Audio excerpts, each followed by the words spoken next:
feel bad for people who go a lifetime and don't have a reason to be alive. And when you go throughout history, there are periods when life had no real meaning or significance. To hold on to something that you believe is a purpose is probably one of the greatest gifts that the Creator can give anyone. And I remember when I was campaigning for the state senate. It was probably one of the coldest days of the year.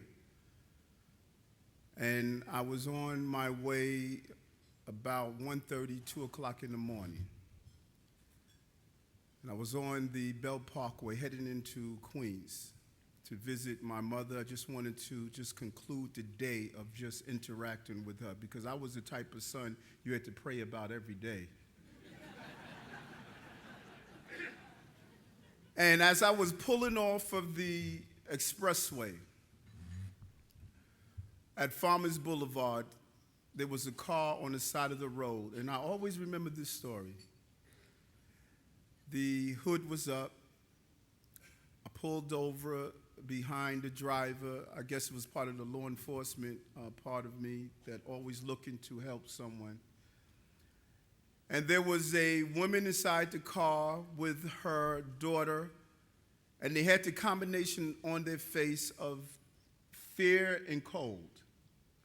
And there was a man under the hood trying to just get the car started.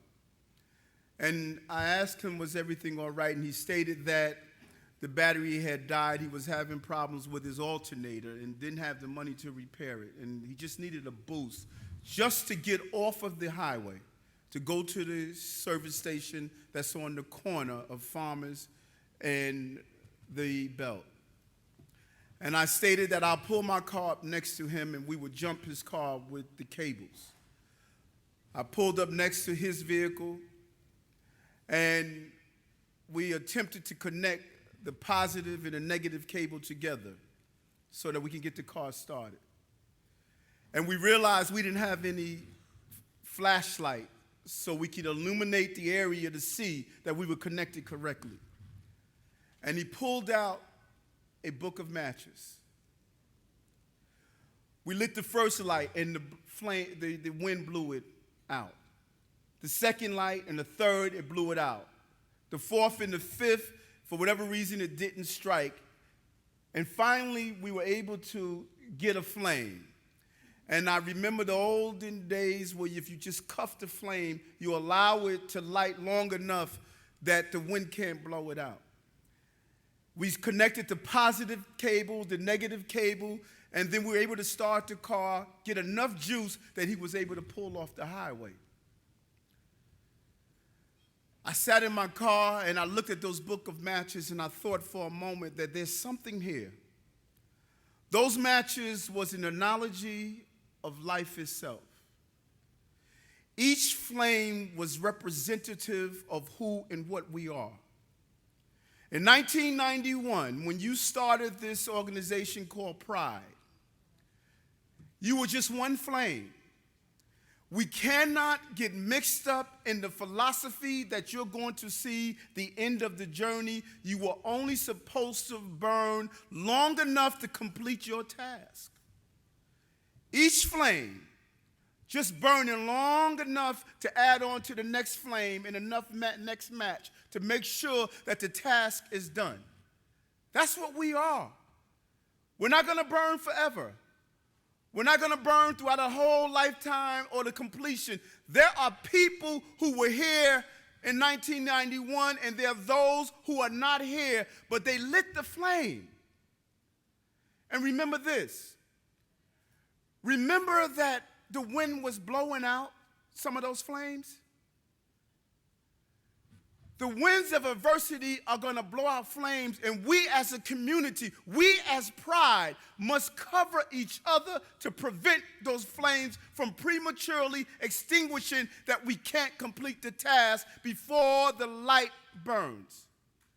We got to do it. But follow me. Follow me, because this was so significant.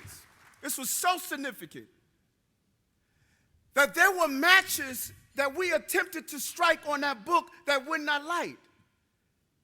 They were mere insignificant pieces of paper with red tips on them. Useless, need to be discarded. We may call them useless matches, but some of us may call them useless Republicans. Don't worry about them. They're just taking up spaces in the books of our matches. That's all. Let's focus on those who are willing to ignite and be bright and realize the period of times that we have a purpose. That's what we must do. This organization is so powerful and so significant. What you are doing has such an important role. This is not merely a civil right issue. This is a human right issue. That's what it is.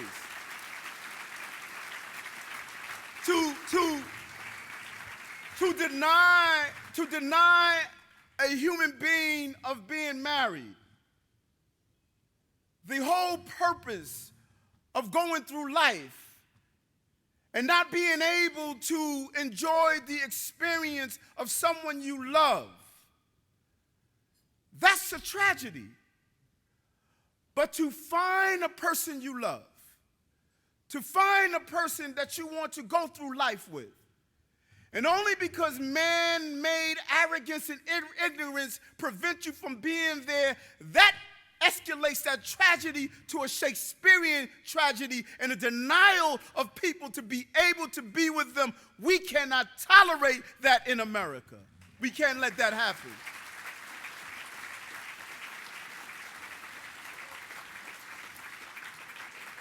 So let me tell you pride. Let me tell you pride agenda. You motivated us in 1991. You organized around the Democratic Party, and you put us in a position that we can take over the majority. We are not pushing agenda forward in 2010 because we believe in some altruistic mindset of those of us in the party. We're doing it because you were there for us, and we're going to be there for you. This is only the beginning of what we're going to do to put this state on the right track and prick the consciousness of America to put America on the right track. We are in the most important period of our lives on what we're going to do, not only as one race, but as the greatest race, as the human race, to ensure equality of all people of this globe. Anyone can write words on their Constitution, but can you live the darn words? That's what I'm saying. That's what I'm saying.